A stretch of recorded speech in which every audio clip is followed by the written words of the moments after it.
Le féminisme nous a fait croire que nous pouvions tout avoir. Mais moi je pense que c'est faux.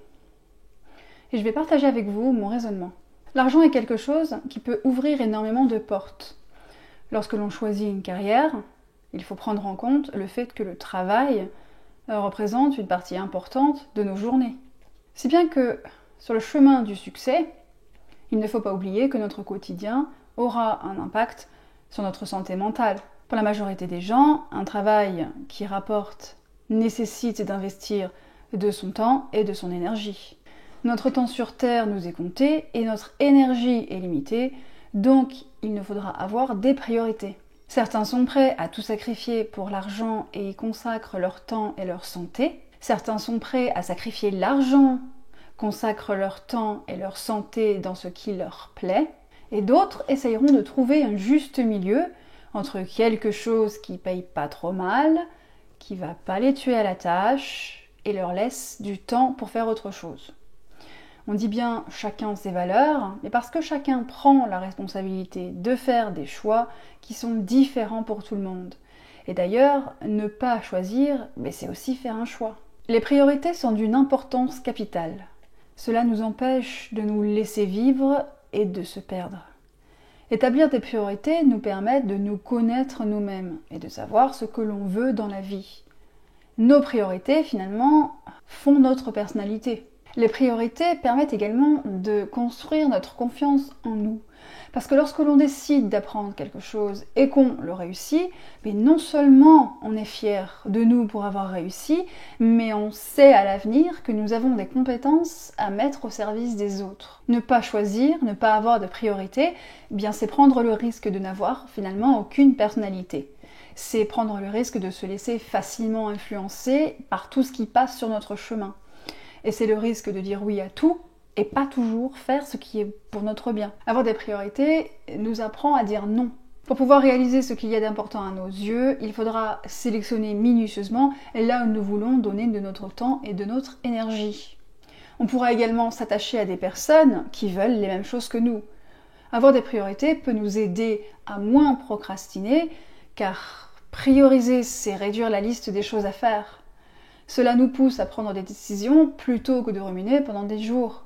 Il faut avoir des priorités également parce que chaque décision a des répercussions qui peuvent s'avérer positives quand d'autres ont de mauvaises conséquences.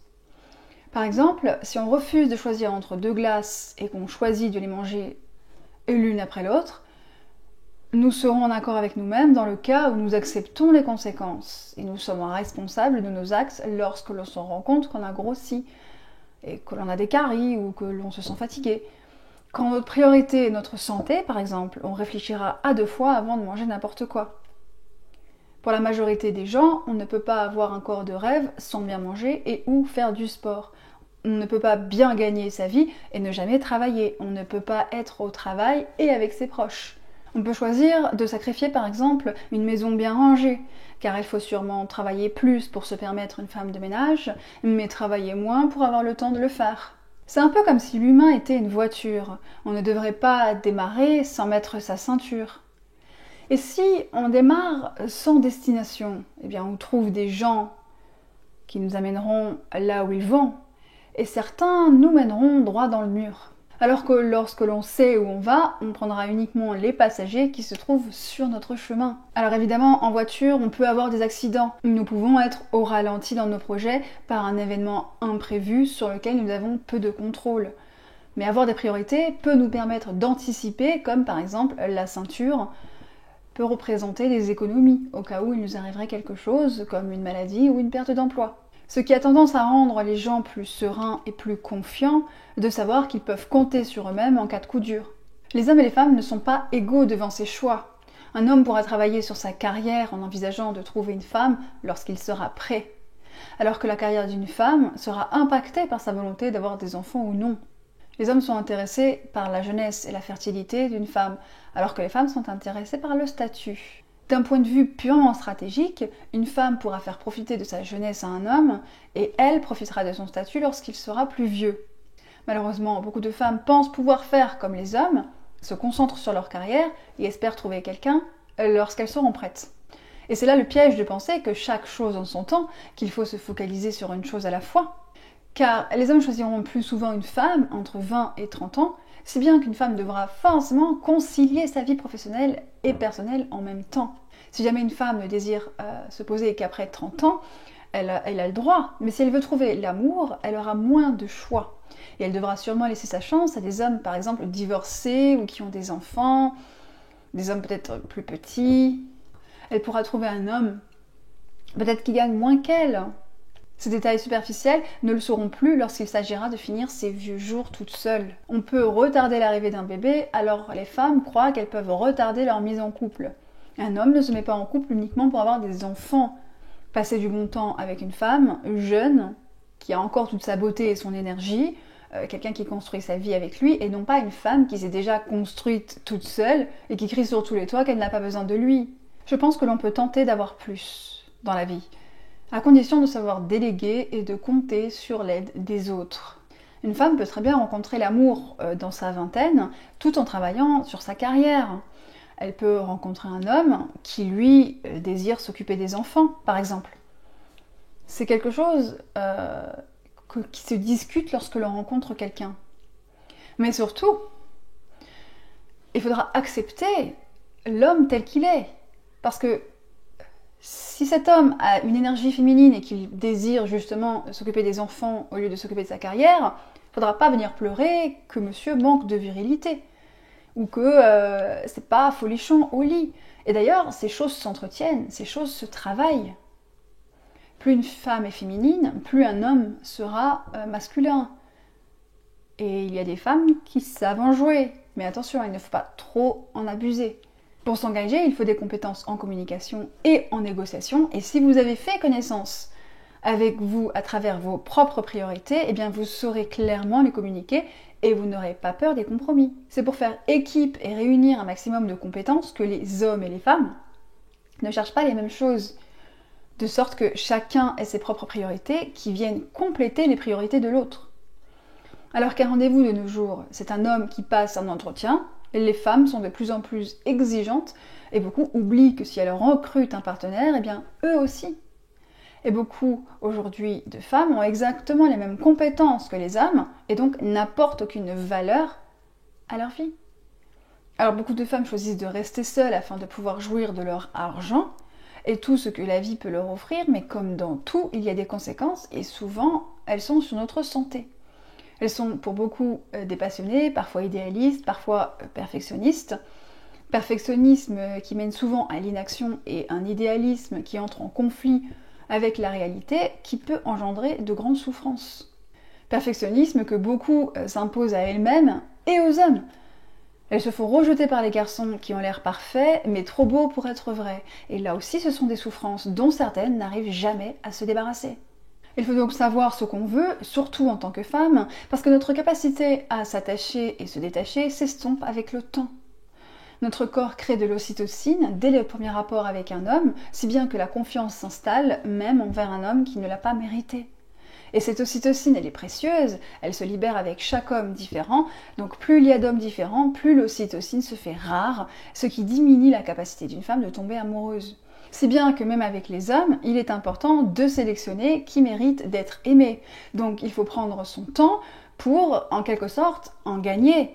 Surtout que l'homme, il lui faut plusieurs rapports pour que l'hormone de l'attachement fasse effet. Beaucoup de femmes sont intelligentes, mais beaucoup ne savent pas vraiment ce qu'elles veulent. Et malheureusement, beaucoup privent l'humanité de leur descendance au profit de la recherche du bonheur. Avoir des priorités nous permet de développer notre intelligence émotionnelle. On sait davantage ce qui est possible de ce qui ne l'est pas, et ce qui dépend de nous ou pas. Ce qui peut réduire considérablement le stress. De plus, avoir des priorités, c'est pouvoir s'organiser de sorte à anticiper et ne jamais avoir à subir la pression de l'urgence. Sachant que nos émotions influencent nos choix par des processus largement inconscients, que des acteurs plus ou moins bien intentionnés jouent sur nos peurs ou sur nos attirances pour influencer notre comportement, comment prendre de bonnes décisions ? C'est là qu'intervient l'intelligence émotionnelle. Gérer nos émotions n'impacte pas seulement la confiance que l'on peut avoir en soi, mais aussi peut nous aider à agir en fonction de nos priorités. Par exemple, des personnes qui ont appris à gérer leurs émotions éviteront la surconsommation de nourriture ou d'argent. Ceux qui répondront à des priorités telles que la santé ou l'économie d'argent pour un projet.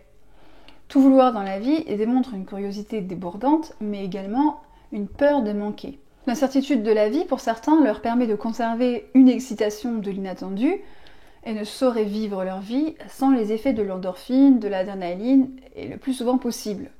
Mais à tout vouloir, le présent nous échappe, le temps passe plus vite, comme si finalement on était pressé de vivre. Plus vite on vit, plus vite on meurt. Occuper la moindre minute de notre vie, c'est avoir peur de l'ennui, c'est une manière d'échapper au néant, et plus on vit, moins on meurt. Notre propre mort est toujours difficile à envisager, et tout vivre tant qu'on est jeune nous permettra de savourer nos vieux jours dans la paix.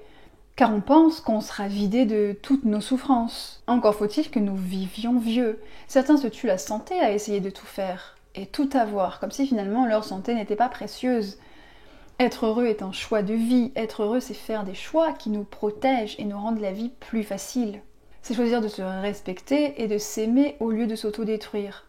Lorsque l'on ne fait pas ce choix, on aura tendance à choisir ce qui nous fait du bien sur le court terme, ce qui parfois nous rend la vie plus compliquée et qui ne sont pas bons pour notre santé. Il est vraiment difficile de choisir ce qui est bon pour nous sur le long terme, mais il faut apprendre à vivre avec. Mais comme je disais, notre énergie est tellement limitée qu'il faut choisir dans quoi on préfère l'investir, et se limiter permet de découvrir des repères.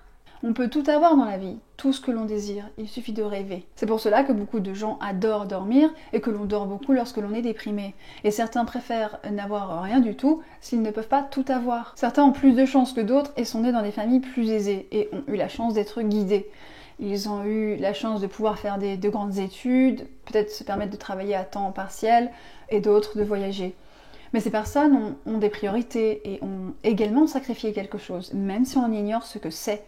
On aura tendance à se dire que l'on mérite davantage d'obtenir ce que l'on veut, plus que les autres, parce qu'on travaille d'arrache-pied pour obtenir ce que certains peuvent obtenir en un claquement de doigts.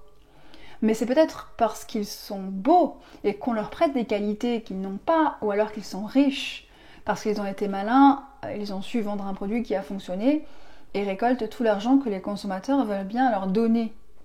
Nous avons un grand rôle à jouer dans la réussite des autres. Il est naïf de croire que nous sommes uniquement victimes et jamais responsables. La vie n'est pas juste et la notion de mérite est très floue, car qui mériterait de souffrir plus qu'un autre ? Si on veut changer le monde, ça commence par soi-même, et on peut décider de rester au moins intègre malgré tout. Ce n'est pas parce qu'on ne peut pas tout avoir que l'on ne peut pas essayer de se concentrer sur ce qui nous est le plus important, sur ce dont on refuse de se passer, sur ce qu'on veut absolument. Une vie heureuse, c'est faire de son mieux, et c'est souvent plus facile à deux.